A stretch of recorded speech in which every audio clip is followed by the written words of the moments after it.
Hi everyone, my name is Savita. Welcome to your channel Learning Platform. You are watching Learning Platform. In this class, you are going to learn about a lesson, 10th standard lesson, 5th lesson, the concert. Okay, the concert. Theme of music is ambrosia. Music is ambrosia ಅನ್ನೋ ಒಂದು ಕಾನ್ಸೆಪ್ಟಲ್ಲಿ ಈ ಒಂದು lesson ನಿಮಗೆ ಇದೆ. Yes, what is this ambrosia means music ಅಂದರೆ ಸಂಗೀತ ಅನ್ನೋದು ಒಂದು ಅಂಬ್ರೋಸಿಯಾ ಮೀನ್ಸ್ ಅಮೃತ ಅಂತ ಹೇಳಿ, ಅಮೃತ ಸಮಾನವಾದದ್ದು ಸಂಗೀತ ಅನ್ನೋ ಒಂದು ಕಾನ್ಸೆಪ್ಟ್ ಅಂಡರಲ್ಲಿ ನಿಮಗೆ ಈ ಲೆಸನನ್ನು ಕೊಟ್ಟಿದ್ದಾರೆ. This is written by Shanta Rameshwara Rao. Yes, this is a real story about a cancer patient boy. Okay, ಒಬ್ಬ ಕ್ಯಾನ್ಸರ್ ಪೇಷಂಟ್ ಆಗಿದ್ದಂತಹ ಒಬ್ಬ ಹುಡುಗನ ಬಗ್ಗೆ ಇರುವಂತಹ ಒಂದು ನಿಜವಾದಂಥ ಇದು ಒಂದು ಕತೆ, ನೈಜ ಕತೆ ಇದು. ಸೊ ಅದನ್ನು ಆಧರಿಸಿದಂತಹ ಒಂದು ಸ್ಟೋರಿ ಇದು. ಸೊ ದಿಸ್ ಇಸ್ ಇಲ್ಲಿ ಬರುವಂತಹ ಕ್ಯಾರೆಕ್ಟರ್ಸ್ಗಳು ಯಾವ್ಯಾವುದು ಅಂತಂದರೆ, Pandit Ravi Shankar, an Indian musician and composer and sitar player. ಇವರೊಬ್ಬರು ಸಿತಾರ್ ಪ್ಲೇಯರ್ ಆಗಿದ್ದಾರೆ, famous sitar player. Then Anant sir, 15 years old boy. Then Smita, Anant's elder sister, 16 years old girl. Then Anand's mother characters. Then Anand's father. Then Aunt Sushila, Anand's and Smita's aunt Sushila. Then Ustad Allah Raka, an Indian tabla player and frequent accompanies to Pandit Ravishankar. Pandit Ravishankar ಎಲ್ಲೆಲ್ಲಿ ಸಂಗೀತ ಕಾರ್ಯಕ್ರಮಗಳನ್ನು ಮಾಡ್ತಾಯಿದ್ರು, ಕನ್ಸರ್ಟ್ಗಳನ್ನು ಮಾಡ್ತಾಯಿದ್ರು. So ಅಲ್ಲೆಲ್ಲ ಅವರ ಜೊತೆ ಸಿತಾರ್ ಜೊತೆ ಇವರ ತಬಲಾ ಜೊತೆಯಲ್ಲಿ ಇವರು ಅಟೆಂಡ್ ಮಾಡ್ತಾಯಿದ್ರು. ಸೊ ಓಕೆ, ದೆನ್ ಮೊಸ್ಟ್ಯಾಚ್ಡ್ ಮ್ಯಾನ್, ದೊಡ್ಡ ಮೀಸೆಯ ಮನುಷ್ಯ ಅಲ್ಲೊಬ್ಬರು ಬರ್ತಾರೆ, ಒಂದು ಸಣ್ಣ ಪಾತ್ರ ಬರುತ್ತೆ. ಸೊ ಸ್ಮಿತಾ ಅಲ್ಲಿ ಪಂಡಿತ್ ರವಿಶಂಕರ್ ಅವರನ್ನು ಭೇಟಿ ಮಾಡೋಕ್ಕೆ ಹೋದಾಗ, that is one of the small character here. Okay, yes, come on, let's now about Anant, a cancer patient boy in the lesson the concert. Concert means concert ಅಂತಂದರೆ ಸಂಗೀತ ಮೇಳ, ಸಂಗೀತ ಗೋಷ್ಠಿ, ಸಂಗೀತ ಕಚೇರಿ ಅನ್ನೋ ಅರ್ಥವನ್ನು ಕೊಡುತ್ತೆ. ಎಸ್, ಈ ಪಾಠವನ್ನು ನೋಡೋಣ. ಅದಕ್ಕೆ ಮುಂಚೆ ಯಾರು ಹೊಸದಾಗಿ ವಿಡಿಯೋವನ್ನು ನೋಡ್ತಾ ಇದ್ದೀರಿ, ಚಾನಲ್ಗೆ ಹೊಸಬರಾಗಿದ್ದರೆ ಅಲ್ಲೇ ಕಾಣ್ತಾ ಇರೋ ರೆಡ್ ಸಬ್ಸ್ಕ್ರೈಬ್ ಬಟನನ್ನು ಪ್ರೆಸ್ ಮಾಡಿ ಸಬ್ಸ್ಕ್ರೈಬ್ ಮಾಡ್ಕೊಳ್ಳಿ. ಪಕ್ಕದಲ್ಲೇ ಇರೋ ಬೆಲ್ ಐಕನನ್ನು ಪ್ರೆಸ್ ಮಾಡಿ ಆಲ್ ಅಂತ ಕೊಡಿ. ನಾನು ಮಾಡೋ ಎಲ್ಲ ವಿಡಿಯೋಗಳ ನೋಟಿಫಿಕೇಷನ್ ತಮಗೆ ಬರುತ್ತೆ ಅಂತ ಹೇಳ್ತಾ, ಎಲ್ಲ 10th ಸ್ಟ್ಯಾಂಡರ್ಡ್ ಮಕ್ಕಳಿಗೆ ಅನುಕೂಲ ಆಗೋಗೆ ಎಲ್ಲರಿಗೂ ಶೇರ್ ಮಾಡಿ ಅಂತ ಹೇಳ್ತಾ, come on let's get started. First, we are going to know about author Shanta Rameshwara Rao. She was born in 1924. She is an Indian writer of myths, legends, folk tales, short stories and picture books for children. She has retold tales from Indian scriptures and reworked folk tales and myths from little-known tribal communities and far-flung areas of India. In Tales of Ancient India in 1960, she retells original stories like how the stork got its long neck and why snakes have forked tongues, children's Mahabharata, and in worship of Shiva, drawn from Hindu myth and scripture, have demons, gods and humans as characters. She stresses the importance of wise action in our public as well as private life. See, she was born in 1924. She is an Indian writer of myths. Myths means ಪುರಾಣಗಳು, ಪುರಾಣ. Then legends, ಗ್ರಂಥಗಳು. Legends means ದಂತಕಥೆಗಳು. Then folk tales ಅಂದರೆ ಜಾನಪದ ಕಥೆಗಳು. Short stories, ಸಣ್ಣ ಕಥೆಗಳು. ಈ ರೀತಿ ಪಿಕ್ಚರ್ ಬುಕ್ಸ್ ಫಾರ್ ಚಿಲ್ಡ್ರನ್, ಚಿತ್ರಗಳನ್ನೊಳಗೊಂಡಂತಹ ಪುಸ್ತಕಗಳನ್ನು ಮಕ್ಕಳಿಗಾಗಿ ಬರೆದಿದ್ದಾರೆ. ಇಷ್ಟು ರೀತಿಯ ಒಂದು ಕೃಷಿಯನ್ನು ಇವರು ಸಾಹಿತ್ಯದಲ್ಲಿ, ಲಿಟ್ರೇಚರಲ್ಲಿ ಮಾಡಿದ್ದಾರೆ. Shanta Rameswar Rao. Then she has retold tales for Indian scriptures and reworked for tales and myths for little known tribal community. ಇವರು ಇಂಡಿಯನ್ ಗ್ರಂಥಗಳನ್ನು, ಇಂಡಿಯಾದ ಗ್ರಂಥಗಳನ್ನು, ಸ್ಕ್ರಿಪ್ಚರ್ಸ್ ಮೀನ್ಸ್ ಗ್ರಂಥಗಳನ್ನು ಇವರು ಮತ್ತು ರೀವರ್ಕ್ಡ್ ಫೋಕ್ ಟೇಲ್ಸ್ ಮತ್ತು ಜಾನಪದ ಕಥೆಗಳನ್ನು ಇವರು ಮತ್ತೆ ಇವರದೇ ಆದಂಥ ಶೈಲಿನಲ್ಲಿ ಮತ್ತು ಮೈತ್ಸ್ ಪುರಾಣಗಳನ್ನು ಇವರು ಹೇಳ್ತಾ ಬರ್ತಾರೆ. ಟ್ರೈಬಲ್ ಎಸ್ಪೆಷಲಿ ಇವರು ಟ್ರೈಬಲ್ ಕಮ್ಯುನಿಟೀಸ್ ಬಗ್ಗೆ, ಟ್ರೈಬಲ್ ಮೀನ್ಸ್ ಬುಡಕಟ್ಟು ಜನಗಳ ಬಗ್ಗೆ ಮತ್ತು for flung areas of India, ಗುಡ್ಡಗಾಡು ಪ್ರದೇಶಗಳ ಜನಗಳ ಬಗ್ಗೆ ಇವರು ಬರೆದಿದ್ದಾರೆ. ಇನ್ ಟೇಲ್ಸ್ ಆಫ್ ಏನ್ಷಿಯನ್ ಇಂಡಿಯಾ ಇವರು ಬರೆದಿರುವಂತಹ ಪ್ರಮುಖ ಬರವಣಿಗೆ ಅಂದರೆ ಇನ್ ಟೇಲ್ಸ್ ಆಫ್ ಏನ್ಷಿಯಂಟ್ ಇಂಡಿಯಾ, ಪುರಾತನ ಭಾರತದ ಕಥೆಗಳು ಅಂತ ಹೇಳಿ ಬರೆದಿದ್ದಾರೆ. ಅದು ತುಂಬ ಫೇಮಸ್ ಆಗಿದೆ. She retells original stories like, original ಈಗ ಆಲ್ರೆಡಿ ಇರುವಂಥ ಕಥೆಗಳನ್ನು ಇವರು ಮತ್ತೆ ರೀಟೆಲ್ಸ್ ಮತ್ತೆ ಹೇಳಿದ್ದಾರೆ. ಅವು ಯಾವ್ಯಾವುದು ಅಂದರೆ how the stork got its long neck, then why snakes have forked tongues, children Mahabharata. So this like stories ಇವರು ರಿಪೀಟ್ ಇವರದೇ ಆದಂಥ ಶೈಲಿನಲ್ಲಿ ಹೇಳ್ತಾ ಬಂದಿದ್ದಾರೆ. Then and in worship of Shiva drawn from Hindu myths and scriptures have demons. ಇವರು ಹೇಳುವಂಥ ಕಥೆಗಳಲ್ಲಿ ಡೆಮನ್ಸ್ ಕಥೆಗಳು ಮೀನ್ಸ್ ಭೂತ ದೆವ್ವದ ಕಥೆಗಳು, then god stories, then humans of characters, ಅದು ಮನುಷ್ಯನ ಪಾತ್ರಗಳನ್ನೊಳಗೊಂಡ ಕಥೆಗಳು, ಈ ರೀತಿಯ ಕಥೆಗಳನ್ನು ಇವರು ಹೇಳ್ತಾರೆ. She stressed the importance of wise action in our public as well as private life. ಇವರು ಯಾವುದರ ಬಗ್ಗೆ ಹೆಚ್ಚು ಸ್ಟ್ರೆಸ್ ಮಾಡ್ತಾರೆ ಇವರ ರೈಟಿಂಗಲ್ಲಿ ಅಂತಂದರೆ ಇಂಪಾರ್ಟೆನ್ಸ್ ಆಫ್ ವೈಸ್ ಆ್ಯಕ್ಷನ್. ಯಾವುದೇ ಒಂದು ಪಬ್ಲಿಕ್ ಲೈಫಲ್ಲಿ, ಪ್ರೈವೇಟ್ ಲೈಫಲ್ಲಿ ಮನುಷ್ಯನ ಒಂದು ವೈಸ್ ಆ್ಯಕ್ಷನ್, ಬುದ್ಧಿವಂತಿಕೆಯ ನಡೆ ಹೇಗಿರಬೇಕು, ಹೇಗಿರುತ್ತೆ ಅನ್ನೋ ಒಂದು ಟೇಲ್ಸ್ ಕಥೆಗಳನ್ನು ಇವರು ಹೇಳ್ತಾರೆ. The concert written by Shanta Rameshwara Rao. Paragraph 1. One morning in a small apartment in Bombay, a girl of about 16 looked up from the newspaper and said excitedly, Pandit Ravi Shankar's playing tomorrow at the Shanmugananda Auditorium. Yes, ಒಂದಿನ ಒಂದು morning, ಒಂದು ಬೆಳಿಗ್ಗೆ ಒಂದು ಸಣ್ಣ ಅಪಾರ್ಟ್ಮೆಂಟಲ್ಲಿ ಬಾಂಬೆನಲ್ಲಿ ಒಂದು ಹುಡುಗಿ 16 years old girl, 16 ವರ್ಷದ ಒಂದು ಹುಡುಗಿ ನ್ಯೂಸ್ ಪೇಪರನ್ನು ಓದ್ತಾ ಇರ್ತಾಳೆ. ಅಲ್ಲಿ ಒಂದು ಅನೌನ್ಸ್ಮೆಂಟ್ ಅನ್ನ ನೋಡ್ತಾಳೆ. ಅಲ್ಲಿ ಎಕ್ಸೈಟೆಡ್ಲಿ ಅವಳು ಏನ್ ಹೇಳ್ತಾಳೆ, ಅದು ಏನದು ಅಂದ್ರೆ Pandit Ravi Shankar playing tomorrow at the Shanmukhananda auditorium. So ಆ ಪೇಪರ್ ಅಲ್ಲಿ ಏನಿರುತ್ತೆ ಅಂದ್ರೆ ಪಂಡಿತ್ ರವಿಶಂಕರ್ ಅವರು ಬಂದು ಪ್ಲೇಯಿಂಗ್ ನುಡಿಸ್ತಾರೆ ಏನನ್ನ, ಟುಮಾರೋ ಷಣ್ಮುಗಾನಂದಂ ಆಡಿಟೋರಿಯಂ ಅಲ್ಲಿ. ಇಲ್ಲಿ ವೇರ್ ಇಟ್ ವಾಸ್ ಷಣ್ಮುಗಾನಂದ ಆಡಿಟೋರಿಯಮ್ಮಲ್ಲಿ ಪಂಡಿತ್ ರವಿಶಂಕರ್ ಅವರ ಮ್ಯೂಸಿಕ್ ಕನ್ಸರ್ಟ್ ಇದೆ ಅನ್ನೋ ಒಂದು ನ್ಯೂಸನ್ನು ಅವಳು excitement feeling are showing happiness and enthusiasm, ಒಂದು ಖುಷಿಯನ್ನು, ಒಂದು ಸಂತೋಷವನ್ನು ವ್ಯಕ್ತಪಡಿಸುವಂಥದ್ದು ಎಕ್ಸೈಟ್ಮೆಂಟ್ ಅಂತಂತಂದರೆ. ದೆನ್ ಪಂಡಿತ್ ರವಿಶಂಕರ್ ಅಂತಂದರೆ ಇವರು an Indian musician, composer and a sitar player ಆಗಿರ್ತಾರೆ, famous Indian musician. Okay, Shh, shh, said her mother, pointing to the figure sleeping on the bed. You will wake him up. You know he needs all this sleep and rest he can get.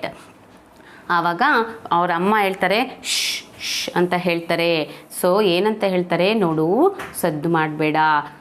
ಅಮ್ಮ ಹೇಳ್ತಾರೆ ಶ್ ಅಂತ ಹೇಳಿ ಬೆರಳನ್ನು ಬಾಯಿ ಮೇಲೆ ಇಟ್ಕೊಂಡು ಅವಳಿಗೆ ಆ ಹುಡುಗಿಗೆ ಹೇಳ್ತಾರೆ, pointing to the figure sleeping on the bed ಮೇಲೆ ಮಲಗಿದ್ದಂತಹ ಹುಡುಗನನ್ನು ನೋಡಿ, ಇಲ್ಲಿ ಬೆಡ್ ಮೇಲೆ ಮಲಗಿದಂಥ ಹುಡುಗನನ್ನು ತೋರಿಸ್ತಾ ಹೇಳ್ತಾರೆ, ಜೋರಾಗಿ ಹೇಳಬೇಡ, ಅವನು ಮಲ್ಕೊಂಡಿದ್ದಾನೆ, ಡಿಸ್ಟರ್ಬ್ ಆಗುತ್ತೆ ಅವನನ್ನು ಎಬ್ಬಿಸ್ಬಿಡ್ತೀಯ ನೀನು, ರೆಸ್ಟ್ ಮಾಡ್ತಾ ಇದ್ದಾನೆ ಅವನು ಅಂತ ಹೇಳ್ತಾರೆ. In the second para, but the boy on the bed was not asleep. Pandit Ravishankar, he said. Pandit Ravishankar, the sitar maestro. He raised himself up on his elbows for 1 second, then fell back. But his eyes were shining. We mustn't miss the chance, he said. I have always wanted to hear him and see him. Yes, ಆ ಹುಡುಗ ಮಲ್ಕೊಂಡಿರಲ್ಲ, ನಿದ್ದೆ ಬಂದಿರಲ್ಲ ಅವನಿಗೆ. ಪಂಡಿತ್ ರವಿಶಂಕರ ಅವರು Pandit Ravishankar the sitar maestro ಅಂತ ಹೇಳಿ ಆತ ಹೇಳ್ತಾನೆ. ಸೊ ಅಲ್ಲಿ ಅವನಿಗೆ ತುಂಬ ಖುಷಿ ಇರುತ್ತೆ, ಪಂಡಿತ್ ರವಿಶಂಕರ್ ಸಿತಾರ್ ಮಾಸ್ಟ್ರೋ ಅವ್ರು ಬರ್ತಾರಾ ಹಾಗಾದರೆ ಅಂತ ಹೇಳಿ ಆ ಖುಷಿಗೆ ಅವನೇನು ಮಾಡ್ತಾನೆ, ಎಲ್ಬೋ ಮೊಣಕೈಯ ಸಹಾಯದಿಂದ ಸ್ವಲ್ಪ ಅರ್ಧ ಎದ್ದೇಳ್ತಾನೆ. ಬಟ್ ಅವ್ನಿಗೆ ಹೇಳೋಕ್ಕಾಗಲ್ಲ, ಹಾಗೆ ಕೆಳಗಡೆ ಫೆಲ್ ಬ್ಯಾಕ್, ವಾಪಸ್ ಮಲಗಿಬಿಡ್ತಾನೆ, ಬಿದ್ದುಬಿಡ್ತಾನೆ. But his eyes were shining, ಅವನ ಕಣ್ಣುಗಳಲ್ಲಿ ಆ ಒಂದು ಶೈನಿಂಗ್, ಆ ಒಂದು ಪಂಡಿತ್ ರವಿಶಂಕರ್ ಅಂದ ತಕ್ಷಣ ಆ ಒಂದು ಖುಷಿ ಆ ಒಂದು ಕಣ್ಣುಗಳಲ್ಲಿ ಅವನಲ್ಲಿ ಕಾಣಿಸ್ತಾ ಇರುತ್ತೆ, shining. We mustn't miss the chance he said, ನಾವು ಈ ಅವಕಾಶವನ್ನು ಮಿಸ್ ಮಾಡ್ಕೋಬಾರ್ದು. I have always wanted to hear him and see him, ನಾನು ಅವ್ರನ್ನ ನೋಡಬೇಕು ಅಂತ ಹೇಳಿ ಅವನು ಎಕ್ಸ್ಪ್ರೆಸ್ ಮಾಡ್ತಾನೆ ಅವನ ಫೀಲಿಂಗ್ಸ್ನ. Then in the third para, lie down, son, lie down. His mother sprang to his side. He actually raised himself up without help. She murmured with a catch in her throat, and her eyes turned to the idols on a corner shelf. The prayer which she uttered endlessly came unbidden to her lips. Yes, ಅವರಮ್ಮ ಆ ತಕ್ಷಣ ಲೈ down son, lie down, ಮಲ್ಕೋಪ ಅಂದ್ಕೊಂಡು ಬರ್ತಾರೆ ಸಡನ್ನಾಗಿ. So ನೋಡಿ ಅವರು ಏನು ಮಾತಾಡ್ತಾರಲ್ಲ, Pandit Ravishankar the sitar maestro, then lie down son, lie down, ಆಯಿತಾ, ಇವೆಲ್ಲ ಇದಾವಲ್ಲ, I mustn't miss the chance, ಇದೆಲ್ಲ ಎಕ್ಸ್ಟ್ರಾಕ್ಟ್ಸ್ಗೆ ನಿಮಗೆ ಬರುತ್ತೆ. ಸೊ ಇವುಗಳನ್ನ ನೀವು ಯಾರಿಗೆ ಹೇಳಿದ್ರು, ಯಾವ ಸಿಚುಯೇಷನಲ್ಲಿ ಹೇಳಿದ್ರು ಅನ್ನೋದನ್ನು ನೀವು ಕರೆಕ್ಟಾಗಿ ನೆನ್ಪಿಟ್ಕೋಬೇಕು, ಪ್ರಾಕ್ಟೀಸ್ ಮಾಡಬೇಕು. ಓಕೆ, ಎಕ್ಸ್ಟ್ರಾಕ್ಟ್ಸ್ಗೆ ಇರುತ್ತೆ ಇವೆಲ್ಲ. Then lie down son, lie down ಅಂತೇಳಿ ಅವರಮ್ಮ ಬರ್ತಾರೆ. ಸ್ಪ್ರ್ಯಾಂಗ್ ಅಂತಂದರೆ moved quickly and suddenly towards a particular place. Yes, ಆ ಒಂದು ಕಡೆಯಿಂದ ಸಡನ್ನಾಗಿ ಬರೋದು, ಅಲ್ಲಿಂದ ಸಡನ್ನಾಗಿ ಅವರು ಅಲ್ಲಿದ್ದಂಥ ಅವನ ಹತ್ತಿರಕ್ಕೆ ಬರ್ತಾರೆ. ಸೊ ಸಡನ್ನಾಗಿ ಅವನ ಹತ್ರಕ್ಕೆ ಬಂದು ಹೇಳ್ತಾರೆ, ಆ್ಯಕ್ಚುಲಿ ಅರ್ಧ ಎದ್ಬಿಟ್ಟಿದ್ದಾನೆ ಹಿಮ್ಸೆಲ್ಫ್ ವಿತೌಟ್ ಹೆಲ್ಪ್. ಅವನು ಈಗ ಹೇಗಾಗೋಗಿದ್ದ ಅಂದರೆ ಯಾರದೇ ಸಹಾಯ ಇಲ್ಲದೇ ಮೇಲಕ್ಕೂ ಹೇಳ್ತಾ ಇರಲಿಲ್ಲ, ಅಷ್ಟು ಅವನಿಗೆ ಹುಷಾರಿರಲಿಲ್ಲ. ಬಟ್ ಅವನು ಈ ಖುಷಿಗೆ ಸಡನ್ನಾಗಿ ಅರ್ಧ ಎದ್ಬಿಟ್ಟಿರ್ತಾನೆ, ಯಾರದೇ ಹೆಲ್ಪ್ ಇಲ್ಲದೆ. ಅಮ್ಮಂಗೆ ಗಾಬರಿ ಆಗುತ್ತೆ, ಸಡನ್ನಾಗಿ ಅವನ ಕಡೆಗೆ ಬರ್ತಾರೆ. ಶಿ ಮರ್ಮರ್ಡ್, ಅವರವರೇ ತಾನೇ ಮರ್ಮರ್ಡ್ ಮಾಡ್ಕೋತಾ ಇದ್ದಾರೆ, ಅಂದರೆ ಏನೋ ಉಸುಗುಡ್ತಾ ಏನೋ ಹೇಳ್ತಾ ಇದ್ದಾರೆ. ಏನು ಹೇಳ್ತಾ ಇದ್ದಾರೆ? With a catch in her throat. Catch in her throat means feeling of great sorrow, ತುಂಬ ದುಃಖದಲ್ಲಿ ಅವರು her eyes turn to the idol on a corner ಶೆಲ್ಫಲ್ಲಿ ಇಟ್ಟಿದ್ದಂಥ ದೇವರ ಒಂದು ವಿಗ್ರಹ ಕಡೆ ಅವರು ಕಣ್ಣುಗಳು ಹೋಗುತ್ತೆ. ಸೊ ದೇವರನ್ನ ಏನೋ ಪ್ರೇಯರ್ ಮಾಡ್ತಾ ಇದ್ದಾರೆ ದುಃಖದಿಂದ ಅವರು. The prayer which she uttered ಅಂದರೆ ಉಚ್ಚಾರ ಮಾಡ್ತಾ ಇದ್ದಾರೆ ಪ್ರೇಯರ್ನ ಎಂಡ್ಲೆಸ್ಲಿ, ಕಂಟಿನ್ಯೂಸ್ ಆಗಿ, ಎಂಡ್ ಇಲ್ದೇ ಅವ್ರಿಗೇನೋ ಅವ್ರಿಗೆ ಬಾಯಿಗೆ ಬರ್ತಾ ಇದೆ. Unbidden to her lips means without being asked invited. Unbidden ಅಂದರೆ ತಂತಾನೆ ಅವ್ರಿಗೆ ಅರಿವಿಲ್ದೇ ಅದು ಒಂದು ಮಂತ್ರಗಳು. ನಾವು ಹಾಗೆ ಅಲ್ವಾ, ಏನಾದರೂ ಕಷ್ಟ ಅಂದಾಗ ನಮಗೆ ಗೊತ್ತಿಲ್ಲದೇ ನಾವು ದೇವರನ್ನು ಪ್ರಾರ್ಥಿಸ್ತಾ ಇರ್ತೀವಿ, ದೇವರಿಗೆ ಏನೋ ಕೇಳ್ಕೊತಾ ಇರ್ತೀವಿ. ಸೊ ಆ ರೀತಿ ಅವರ ತುಟಿಗಳ ಮೇಲೆ ಮಾತುಗಳು ಬರುತ್ತೆ ದುಃಖದಿಂದ. Then in fourth para, I must hear him and see him, the boy repeated. It's the chance of a lifetime. This is very important. It's the chance of a lifetime. Then he began to cough and gasp for breath, and has to be given oxygen from the cylinder that stood under the bed. But his large eyes were fixed on his sister. Yes, ಅವನು ಮತ್ತೆ ಹೇಳ್ತಾನೆ, ಇಲ್ಲ ನಾನು ಅವ್ರ ಅಮ್ಮ ಬಂದರೂ ಕೂಡ ಹತ್ತಿರಕ್ಕೆ ಅವನು ಆ ಎಕ್ಸೈಟ್ಮೆಂಟ್ ಅವನಲ್ಲೂ ಕಾಣಿಸ್ತಾ ಇದೆ. ಸೊ ಏನದು ಅಂದರೆ I must here him and see him, ಅವರನ್ನು ನಾನು ನೋಡಲೇಬೇಕು, ಅವ್ರ ಸಂಗೀತವನ್ನು ಕೇಳಲೇಬೇಕು ಅಂತ ಹೇಳಿ ರಿಪೀಟ್ ಮಾಡ್ತಾ ಇದ್ದಾನೆ ಅವನು. It's the chance of a life time, ಇದು ಜೀವನದ ಒಂದು ಒಳ್ಳೆಯ ಲೈಫ್ ಟೈಮ್ನಲ್ಲಿ ಒಂದು ಒಳ್ಳೆಯ ಅವಕಾಶ, ನಾನು ಇದನ್ನು ಉಪಯೋಗಿಸ್ಕೋಬೇಕು, ನಾನು ಅವ್ರನ್ನ ನೋಡಬೇಕು ಅಂತ ಹೇಳ್ತಾನೆ. ಆ ಎಕ್ಸೈಟ್ಮೆಂಟಲ್ಲಿ ಅವನು ಮಾತಾಡಿದ ಮಾತಿನಿಂದ ಅವನಿಗೇನಾಗುತ್ತೆ, ಹಿ ಬಿಗ್ಯಾನ್ ಟು ಕಾಫ್, ಕೆಂಬಂದ್ಬಿಡುತ್ತೆ. ಗ್ಯಾಸ್ಪ್ ಅಂತಂದರೆ ಏದುಸಿರು ಬಿಡೋದು, ಉಸಿರು ಎಳೆಯೋದು, ಅವ್ನಿಗೆ ಆಗ್ತಾ ಇರಲ್ಲ ಅಲ್ಲ, ಸೊ ಏದುಸಿರು ಬಿಡ್ತಾನೆ, ಉಸಿರು ಎಳೆಯೋಕ್ಕೆ ಶುರು ಮಾಡಿಬಿಡುತ್ತೆ, ಕೆಮ್ಕೊಂಡು ಅವನು ಆ ಥರ ಮಾಡ್ತಾ ಇರ್ತಾನೆ. ಸೊ ಸಡನ್ನಾಗಿ ಅವನ ಅಲ್ಲೇ ಬೆಡ್ ಕೆಳಗಡೆ ಇದ್ದಂತಹ ಸಿಲಿಂಡರ್, ಆಕ್ಸಿಜನ್ ಸಿಲಿಂಡರ್ ಇಟ್ಟಿರ್ತಾರೆ ಅವನಿಗೆ, ಸೊ ಅದನ್ನು ಹಾಕ್ತಾರೆ. But his large ice var fixed on his sister. ಆದರೆ ಅವನ ಕಣ್ಣುಗಳು ಮಾತ್ರ ಅವರ ಸಿಸ್ಟರನ್ನೇ ನೋಡ್ತಾ ಇರುತ್ತೆ, ಅಕ್ಕನನ್ನೇ ನೋಡ್ತಾ ಇರುತ್ತೆ. ಸೊ ಇಲ್ಲಿ ಮಾಯಿಸ್ಟ್ರೋ ಅಂತಂದರೆ a great performer and especially a musician. ಒಬ್ಬ ಮಾಯಿಸ್ಟ್ರೋ ಅಂದರೆ ಒಬ್ಬ ಒಳ್ಳೆಯ ಮ್ಯೂಸಿಷಿಯನ್ಗೆ ನಾವು ಮಾಯಿಸ್ಟ್ರೋ ಅಂತ ಕರೆಯುವಂಥದ್ದು. Then 5th para. Smita bit her lip in self-reproach. She had been so excited at seeing the announcement that she had not remembered that her brother was very ill. She had seen how the doctors had shaken their heads gravely and spoken words that neither she nor her parents could understand. Yes, Smita so ಅವಳಿಗೆ ಬಹಳ ಬೇಜಾರಾಗ್ಬಿಡುತ್ತೆ. Bit her lips in self reproach ಅಂತಂದರೆ ತಂತಾನೆ ಅಂತ ಹೇಳಿ, ಆ blame or criticism against one self or her self. ಅವಳು ತಂತಾನೆ ತನ್ನನ್ನೇ ಬ್ಲೇಮ್ ಮಾಡ್ಕೋತಾಳೆ. ಅಯ್ಯೋ ನಾನು ಎಂಥ ಕೆಲಸ ಮಾಡಿಬಿಟ್ಟೆ, ಆ ಬ್ಲೇಮ್ ಮಾಡಿಕೊಂಡು ತನ್ನ ತುಟಿಯನ್ನು ಕಚ್ಕೋತಾಳೆ. ಅಂದರೆ ಅಯ್ಯೋ ನಾನು ಗೊತ್ತಿಲ್ದೇ ಅದನ್ನು ಮರೆತು ನಾನು ನನ್ನ ತಮ್ಮನಿಗೆ ಈ ಥರ ಡಿಸ್ಟರ್ಬ್ ಮಾಡೋದ್ನಲ್ಲ ಅಂತ ಹೇಳಿ ಸೆಲ್ಫ್ ರಿಪ್ರೋಚ್ ಮಾಡ್ಕೋತಾಳೆ, ತಂತಾನೆ ಬ್ಲೇಮ್ ಮಾಡ್ಕೋತಾಳೆ, ನಿಂದಿಸ್ಕೋತಾಳೆ. She had been so excited at seeing the announcement that she had not remembered. ಅವಳಿಗೆ ಆ ಅನೌನ್ಸ್ಮೆಂಟನ್ನು ನ್ಯೂಸ್ ಪೇಪರಲ್ಲಿ ನೋಡಿದಾಗ ಅವಳು ಎಲ್ಲವನ್ನ ಮರ್ತು ಬಿಡ್ತಾಳೆ. Not remember her brother was very ill. ತಮ್ಮನಿಗೆ ತುಂಬ ಹುಷಾರಿಲ್ಲ ಅನ್ನೋದು ಮರ್ತುಬಿಟ್ಟು ಅವಳು ಜೋರಾಗಿ ಹೇಳಿಬಿಡ್ತಾಳೆ. She had seen how the doctors. ಅವಳು ನೋಡಿರ್ತಾಳೆ ಯಾವುದನ್ನು, ಡಾಕ್ಟರು ಅವ್ರ ತಲೆಯನ್ನು ಒಗೆದ್ಬಿಟ್ಟಿರ್ತಾರೆ. ತಲೆ ಒಗೆಯೋದು ಅಂತಂದರೆ ಗ್ರೇವ್ಲಿ ಮೀನ್ಸ್ ಸೀರಿಯಸ್ ಆಗಿ ಹೇಳಿರ್ತಾರೆ. ಏನಂತ ಹೇಳಿರ್ತಾರೆ, ಸೊ ನೋ ಅವರು ಯಾರಿಗೂ ಅವ್ರ ಪೇರೆಂಟ್ಸ್ಗೆ ಮತ್ತು ಅವಳಿಗೆ ಅದು ಅರ್ಥ ಆಗಿರಲ್ಲ ಅವರು ಏನು ಹೇಳಿದ್ರು ಅಂತ ಕಂಡೀಷನನ್ನು ಯಾರ ಬಗ್ಗೆ, ಆ ಬಾಯ್ ಬಗ್ಗೆ, ಅನಂತ್ ಬಗ್ಗೆ ಹೇಳಿಬಿಟ್ಟಿರ್ತಾರೆ. ಬಟ್ ಸಮ್ವೇರ್ ಡೀಪ್ ಇನ್ಸೈಡ್, ಎಲ್ಲೋ ಮನದ ಆಳದಲ್ಲಿ Smita had known the frightening truth that Anant was going to die. The word cancer had hung in the air. Her brother was dying of cancer, even though she pretended that all would be well and they would return together, a small family of 4, to their home in Gaganpur. Yes, ಮನದ ಆಳದಲ್ಲಿ ಗೊತ್ತಿರುತ್ತೆ ಅವಳಿಗೆ.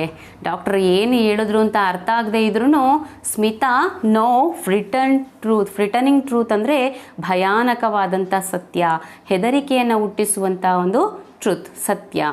That Anant was going to die. ಆ ಸತ್ಯ ಏನು, ಅನಂತು ಸಾಯ್ತಾ ಇದ್ದಾನೆ, ಸಾಯುವ ಸ್ಥಿತಿಯಲ್ಲಿ ಇದ್ದಾನೆ, ಸಾವಿಗೆ ಹತ್ತಿರ ಆಗ್ತಾ ಇದ್ದಾನೆ ಅನ್ನುವಂಥ ಒಂದು ಭಯಾನಕವಾದಂಥ ಸತ್ಯ. ದಿ ವರ್ಡ್ ಕ್ಯಾನ್ಸರ್, ಅವನಿಗೇನಾಗಿರುತ್ತೆ, cancer. Hung in the air ಅಂತಂದರೆ ವರಿಂಗ್ ಸಮ್ ಒನ್. ಈ ಒಂದು ಪದ ಅವರನ್ನು ಹಂಗ್ ಇನ್ ದಿ ಹೇರ್ ಮಾಡಿಬಿಟ್ಟಿರುತ್ತೆ. ಮೀನ್ಸ್ ಅವ್ರಿಗೆ ತುಂಬ ವರಿಯನ್ನು ತಂದಿಟ್ಬಿಟ್ಟಿರುತ್ತೆ. Her brother was dying of cancer even though, ಅವಳು ಅವನ ತಮ್ಮ ಕ್ಯಾನ್ಸರಿಂದ ಸಾಯ್ತಾ ಇದ್ದಾನೆ ಅಂತ ಗೊತ್ತಿದ್ರೂ ಕೂಡ ಅವರು ಪ್ರಿಟೆಂಡೆಡ್, ನಟಿಸ್ತಾ ಇರ್ತಾರೆ. ಪ್ರಿಟೆಂಡ್ ಮೀನ್ಸ್ ನಟಿಸೋದು. ಏನಂತ, would be well and they would return together. ನಾವು ಅವ್ನು ಚೆನ್ನಾಗಾಗ್ತಾನೆ, ನಾವು ವಾಪಸ್ ಹೋಗ್ತೀವಿ, ನಾವು 4 ಜನ, small family of 4, Anand's mother, Anand's father and Smita and Anant. ಇವರುಗಳು 4 ಜನ ನಾವು ನಮ್ಮ ಮನೆ ಗಗನ್ಪುರ್ ಅನ್ನೋ ಒಂದು ಹಳ್ಳಿಯಿಂದ ಬಂದಿರ್ತಾರೆ ಅವರು ಬಾಂಬೆಗೆ. ಸೊ ಅಲ್ಲಿಗೆ ವಾಪಸ್ ಹೋಗ್ತೀವಿ ಅನ್ನೋ ಒಂದು ನಟನೆಯನ್ನು ಅವರು ಅವನ ಅನಂತ್ ಮುಂದೆ ಮಾಡ್ತಾ ಇರ್ತಾರೆ. And he was only 15 and the best table tennis player in the school and the fastest runner. He was learning to play the sitar. They were both taking sitar lessons, but Anant was better than her, as in many other things. He was already able to compose his own tunes to the astonishment of their guru. Then cancer had struck and they had come to Bombay so that he could be treated at the cancer hospital in the city. Yes, ಅವನಿಗೆ ಕೇವಲ 15 ವರ್ಷ ಆಗಿರುತ್ತೆ. ಆತ ಒಳ್ಳೆ table tennis player ಆಗಿರ್ತಾನೆ, fastest runner ಆಗಿರ್ತಾನೆ, ಶಾಲೆಯಲ್ಲಿ ಒಳ್ಳೆ ಸ್ಪೋರ್ಟ್ಸ್ಮನ್ ಆಗಿರ್ತಾನೆ. ಜೊತೆಗೆ ಆತ ಸಿತಾರನ್ನು ಕಲಿತಾ ಇರ್ತಾನೆ. ಸೊ ಅಕ್ಕ ಸ್ಮಿತಾ ಆ್ಯಂಡ್ ಅನಂತ್ ಇಬ್ಬರು ಕೂಡ ಸಿತಾರ್ ಲೆಸನ್ಸನ್ನು ತಗೋತಾ ಇರ್ತಾರೆ, ಕಲಿತಾ ಇರ್ತಾರೆ.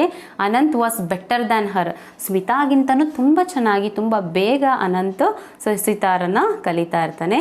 ಆದರೆ ಈ ವಾಸ್ ಆಲ್ರೆಡಿ ಅವನು ಎಷ್ಟು ಕಲ್ತಿರ್ತಾನೆ ಅಂದರೆ ಈ was already compose is own tunes. ಅವನ ಸ್ವಂತ ರಾಗಗಳನ್ನು ಸ್ವಂತ ಸ್ವರಗಳನ್ನು ಕಂಪೋಸ್ ಮಾಡುವಷ್ಟು ಅವನು ಕಲ್ತಿರ್ತಾನೆ, ಅಷ್ಟು ಚೆಂದವಾಗಿ ಅವನು ಕಲ್ತಿರ್ತಾನೆ.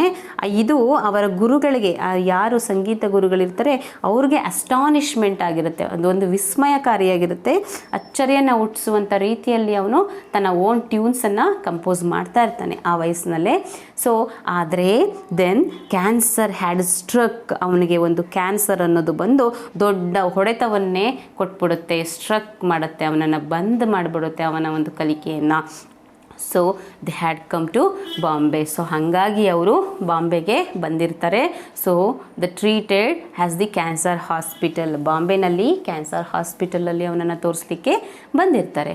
Then in the 6th para, whenever they came to Bombay the family stayed with aunt Sushila. Her apartment was not big but there was always room for them. So ಅವ್ರು ಯಾವಾಗೆಲ್ಲ ಬಾಂಬೆಗೆ ಬರ್ತಾ ಇದ್ರು ಆಗೆಲ್ಲ ಫ್ಯಾಮಿಲಿ ಆಂಟ್ ಸುಶೀಲಾ ಆಂಟಿ ಇರ್ತಾರೆ ಬಾಂಬೆನಲ್ಲಿ, ಅವ್ರ ಮನೇಲಿ stay ಮಾಡ್ತಾ ಇರ್ತಾರೆ. ಸೊ ಆ ಆಂಟಿ ಸುಶೀಲಾ ಅವರ ಅಪಾರ್ಟ್ಮೆಂಟ್ ಚಿಕ್ಕದಾಗಿದ್ರು ಕೂಡ ತುಂಬ ದೊಡ್ಡದೇನಿರಲಿಲ್ಲ. ಆದ್ರೂ ಇವ್ರು ಬಂದಾಗೆಲ್ಲ ಇವ್ರಿಗೆ ಅಂತ ಒಂದು ಸಪ್ರೇಟ್ ರೂಮನ್ನು ಆಂಟಿ ಬಿಟ್ಕೊಡ್ತಾ ಇದ್ರು. They had come with high hopes in the miracle of modern science. They told themselves that Anant would be cured at the hospital and he would again walk and run and even take part in the forthcoming table tennis tournament, and he would play the sitar and perhaps would be a great sitarist one day. So ಅವರು ತುಂಬ ಒಂದು high ಹೋಪ್ಸನ್ನು, ತುಂಬ ಬಲವಾದ ನಂಬಿಕೆಯನ್ನು ಇಟ್ಕೊಂಡು modern science ಏನೋ ಒಂದು miracle ಆಗುತ್ತೆ, ಮಿರಾಕಲ್ ಅಂದರೆ ಪವಾಡ ನಡೆಯುತ್ತೆ, ನನ್ನ ಮಗ ಉಳಿತಾನೆ ಅನ್ನೋ ಆಸೆಯಿಂದ ಬಂದಿರ್ತಾರೆ. ದೇ ಟೋಲ್ಡ್ ದೆಮ್ ಸೆಲ್ಫ್, ಅವರೇ ಹೇಳ್ಕೊತಾ ಇರ್ತಾರೆ. ಅನಂತ್ ವುಡ್ ಬಿ ಕ್ಯೂರ್ಡು, ಹುಷಾರಾಗ್ತಾನೆ, ಹಾಸ್ಪಿಟಲಲ್ಲಿ ಗುಣ ಆಗ್ತಾನೆ ಟ್ರೀಟ್ಮೆಂಟ್ ತಗೊಂಡ್ಮೇಲೆ ಅನ್ಕೋತಾ ಇರ್ತಾರೆ. ಅಗೇನ್ ಅವನು ಮತ್ತೆ ವಾಕ್ ಆ್ಯಂಡ್ ರನ್, ಓಡ್ತಾನೆ, ನಡೀತಾನೆ. Even take part in the fourth coming ಅಂದರೆ ಮುಂಬರುವಂತಹ ಟೇಬಲ್ ಟೆನ್ನಿಸ್ ಟೂರ್ನಮೆಂಟ್, ಕ್ರೀಡಾವಳಿಯಲ್ಲಿ, ಕ್ರೀಡಾಕೂಟದಲ್ಲಿ ಅವನು ಭಾಗವಹಿಸ್ತಾನೆ ಅಂತ ಹೇಳಿ ಅವರು ಆಸೆ ಇಟ್ಕೊಂಡಿರ್ತಾರೆ. ವುಡ್ ಪ್ಲೇ ದಿ ಸಿತಾರ್, ಅವನು ಸಿತಾರನ್ನು ನುಡಿಸ್ತಾನೆ. ಪರ್ಯಾಪ್ಸ್ ಅಂತಂದರೆ ಬಹುಶಃ would be a great sitarist, ಅವನು ಒಂದು ದಿನ ಗ್ರೇಟ್ ಸಿತಾರಿಸ್ಟ್ ಆಗ್ತಾನೆ ಅಂತ ಆಸೆ ಇಟ್ಕೊಂಡಿರ್ತಾರೆ. But his condition grew worse with each passing day and the doctors at the cancer hospital said, take him home, give him the things he likes, indulge him. And they knew that the boy had not many days to live. So ಆದರೆ ಅವರ ಆಸೆಗಳಿಗೆಲ್ಲ ನೀರು ಹಾಕಿದಂಗೆ ಆಗುತ್ತೆ. So ಏನಪ್ಪ ಅಂತಂದರೆ doctor ಹೇಳಿಬಿಡ್ತಾರೆ, but ಅವನ condition ಏನಾಗಿರುತ್ತೆ, ಪ್ರತಿದಿನ each passing day worst ಆಗ್ತಾ ಹೋಗುತ್ತೆ ಅವನ ಕಂಡೀಷನ್. ಸೊ ಡಾಕ್ಟರ್ ಹೇಳಿಬಿಡ್ತಾರೆ ಆ ಹಾಸ್ಪಿಟಲಲ್ಲಿ ಅವನಿಗೇನು ಇನ್ನು ಮುಂದೆ ಏನು ಉಪಯೋಗ ಆಗಲ್ಲ. ಸೊ ಅವನನ್ನು ಮನೆಗೆ ಕರ್ಕೊಂಡು ಹೊರಟೋಗಿ ಅವನಿಗೆ ಏನೆಲ್ಲ ಇಷ್ಟ ಅದನ್ನೆಲ್ಲ ಕೊಡಿ, ಜೊತೆಗೆ ಇಂಡಲ್ಜ್ ಹಿಮ್ ಅಂತಂದರೆ ಅವನಿಗೆ ಇಚ್ಛೆಗಳನ್ನು ಪೂರ್ತಿ ಮಾಡಿ, ಅವನಿಗೆ ಏನು ಬೇಕೋ ಅದನ್ನೆಲ್ಲ ಕೊಟ್ಟು ತೃಪ್ತಿಗೊಳಿಸಿ ಅಂತ ಹೇಳಿಬಿಡ್ತಾರೆ. ದೇ ನ್ಯೂ, ಅವನಿಗೆ ಗೊತ್ತಾಗುತ್ತೆ ಅವನು ಸಾಯ್ತಾ ಇದ್ದಾನೆ, not many days to live, ಅವನು ಹೆಚ್ಚಿಗೆ ದಿನ ಬದುಕೋದಿಲ್ಲ ಅಂತ ಹೇಳ್ತಾರೆ. So, but they did not voice their fears. They laughed and smiled and talked, surrounded Anant with whatever made him happy. They fulfilled his every need and gave whatever he asked for.